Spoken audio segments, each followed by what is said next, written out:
காரைக்காலில் காவல்துறை சார்பில் நடைபெற்ற குறைதீர் கூட்டத்தில் கலந்து கொண்ட விவசாயிகளிடம் முதுநிலை காவல் கண்காணிப்பாளர் எழுந்து நின்று புகார் பெற்ற நிகழ்வு கவனம் பெற்றுள்ளது. கூட்டத்தில் பன்றி தொல்லை குறித்து புகார் அளிக்க வந்த விவசாயிகளை கண்டதும் எழுந்து நின்ற SSP லட்சுமி சௌஜன்யா அவர்களது புகார் மீது உடனடியாக நடவடிக்கை எடுக்க உத்தரவிட்டார். தொடர்ந்து பொதுமக்களின் புகார்களையும் அவர் கேட்டறிந்தார். மாணவர்களின் 60 புதிய கண்டுபிடிப்புகள் சென்னை IIT மெட்ராஸ் வளாகத்தில் காட்சிப்படுத்தப்பட்டன. புத்தாக்க மையத்தின் திறந்தவெளி அரங்கு 2025 நிகழ்ச்சி IIT மெட்ராஸ் வளாகத்தில் நடைபெற்றது. இதில் IIT இயக்குநர் காமகோட்டி கலந்து கொண்டு தொடங்கி வைத்து மாணவர்களின் கண்டுபிடிப்புகள் தொடர்பாக கேட்டறிந்தார்.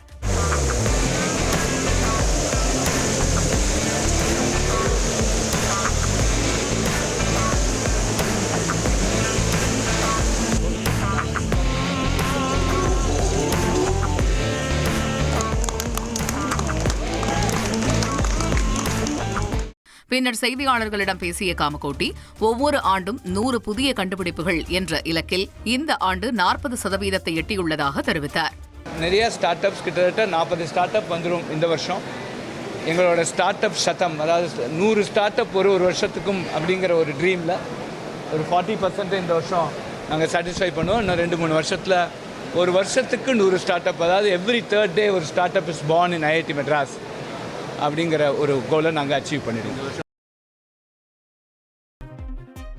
என் பாடலுக்கு நடனமாடாவிட்டால் சஸ்பெண்ட் செய்யப்படுவாய் என காவல்துறை அதிகாரியை லாலு பிரசாத் யாதவின் மகன் மிரட்டிய நிகழ்வு சர்ச்சையை ஏற்படுத்தியுள்ளது. பாட்னாவில் ஆதரவாளர்களுடன் ஹோலி கொண்டாட்டத்தில் ஈடுபட்ட தேஜ் பிரதாப் யாதவ் பாதுகாப்பு பணியில் ஈடுபட்டிருந்த காவல்துறை அதிகாரி தீபக் என்பவரை தன்னுடைய பாடலுக்கு நடனமாட கோரியுள்ளார். மேலும் நடனமாடாவிட்டால் சஸ்பெண்ட் செய்யப்படுவாய் என்ற தோணியில் அவரை எச்சரித்ததாகவும் தெரிகிறது. இதனையடுத்து பாடலுக்கு காவல்துறை அதிகாரி நடனமாடிய நிலையில் தற்போது இந்த வீடியோ வெளியாகி சர்ச்சையாகியுள்ளது.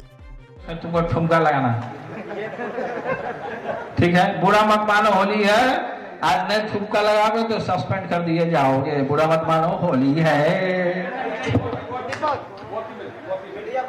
बाबा हरिहर नाथ सोनापुरा में होली है. செய்திகளை உடனுக்குடன் தெரிந்து கொள்ள உடனே சப்ஸ்கிரைப் பண்ணுங்க.